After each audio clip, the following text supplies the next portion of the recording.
আসসালামু আলাইকুম। আশা করি সকলে ভালো আছেন। আমিও আলহামদুলিল্লাহ আল্লাহ তাআলার রহমতে অনেক ভালো আছি। আজকে মেইনলি আলোচনা করব খাঁচায় কোয়েল পাখি কেন পালন করবেন এবং সেই সাথে খাঁচায় কোয়েল পাখি পালনের সুবিধাগুলো কি কি। দয়া করে ভিডিও না টেনে সম্পূর্ণ দেখবেন। খাঁচায় অল্প জায়গায় অধিক পরিমাণে পাখি পালন করা যায়। যদি ফ্লোরে পাখি পালন করা যায় 100 পিস, সেই হিসেবে একটি খাঁচায় যদি 3 থেকে 4 তলা করা হয়, একই জায়গায় পাখি পালন করা যাবে 300 থেকে 400 পিস। খাঁচায় আরেকটি বড় সুবিধাও হলো খাঁচায় ডিম তুলতে খুবই সহজ হয়, কারণ পাখিগুলো যখন ডিম পারে খাঁচার সামনের দিক ঢালু থাকার কারণে ডিমগুলো সামনের দিকে অটোমেটিক গড়িয়ে চলে আসে, যার জন্য একজন খামারি খুব সহজে ডিমগুলো তুলতে পারে।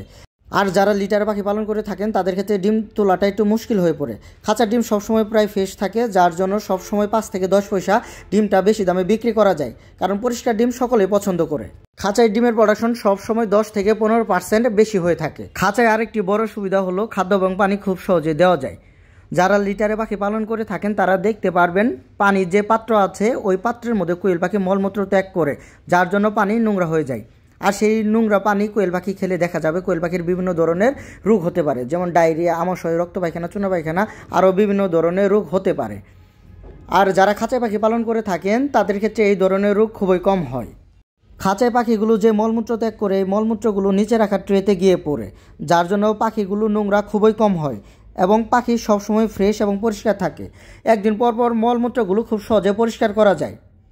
পাখির সমস্ত রোগের উৎস হলো লিটার থেকে পাখির সমস্ত রোগ হয়। যদি লিটার ভেজা বা দুর্গন্ধযুক্ত থাকে, এসব দুর্গন্ধযুক্ত বা ভেজা লিটার থেকে পাখির ঠান্ডা লাগে। আর অতিরিক্ত ঠান্ডা থেকে দেখা যায় পাখির একসময় রানীক্ষেত বা বিভিন্ন রোগের সৃষ্টি হয়ে যায়। যদি কেউ খাঁচায় পাখি পালন করে থাকেন সেই ক্ষেত্রে দেখা যাবে পাখির ঠান্ডাটা খুবই কম লাগে।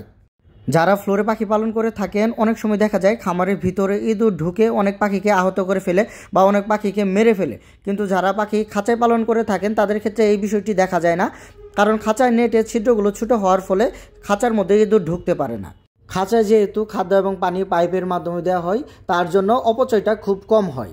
মাঝে মাঝে কোয়েল পাখিকে অনেক ধরনের মেডিসিনের পানি খাওয়াতে হয়। যেহেতু খাঁচায় পাইপের মাধ্যমে পানি দেওয়া হয়, এই পাইপের পানিগুলো কোয়েল পাখি নষ্ট করতে পারে না এবং সম্পূর্ণ পানি খুব সুন্দরভাবে খেয়ে ফেলে, যার জন্য মেডিসিনের খরচটা অনেক কম হয়। আর যারা লিটারে পাখি পালন করে থাকেন তাদের ক্ষেত্রে মেডিসিনের খরচটা একটু বেশি হয়, কারণ কোয়েল পাখিকে যে পাত্রের মধ্যে পানি দেওয়া হয় সেই পাত্রের মধ্যে কোয়েল পাখি মলমূত্র ত্যাগ করে মেডিসিনের পানিটি নষ্ট করে ফেলে। পরবর্তীতে ওই মেডিসিনের পানিটি ফেলে দিয়ে আবার নতুন করে মেডিসিন দিতে হয়। এই নতুন করে মেডিসিন দেওয়ার ফলে মেডিসিনের খরচটা একটু বেশি হয়ে পড়ে। আশা করি আমার ভিডিওটি দেখে আপনাদের অনেক উপকার হয়েছে। আমার ভিডিওটি দেখে আপনাদের কেমন লেগেছে দয়া করে কমেন্টে জানিয়ে দিবেন। আজকে এই পর্যন্তই। যারা ইউটিউব থেকে আমার ভিডিওটি দেখছেন দয়া করে আমার চ্যানেলটি সাবস্ক্রাইব করবেন এবং যারা ফেসবুক পেজ থেকে আমার ভিডিওটি দেখছেন দয়া করে আমার পেজটি ফলো দিয়ে দিবেন। আমার লোকেশন হলো জামালপুর সদর, গ্রামের নাম হাসিল বটতলা। তাছাড়াও যদি কেউ চান সরাসরি আমার খামারে চলে আসবেন, সেজন্য আপনাদের গুগল ম্যাপে গিয়ে সার্চ করতে হবে সাগর এগ্রো ফার্ম লেখাটি লিখে, অবশ্যই লেখাটি বাংলাতে লিখে সার্চ করবেন, তাহলে আমার লোকেশনটি সরাসরি আপনাদের ফোনে শো করবে।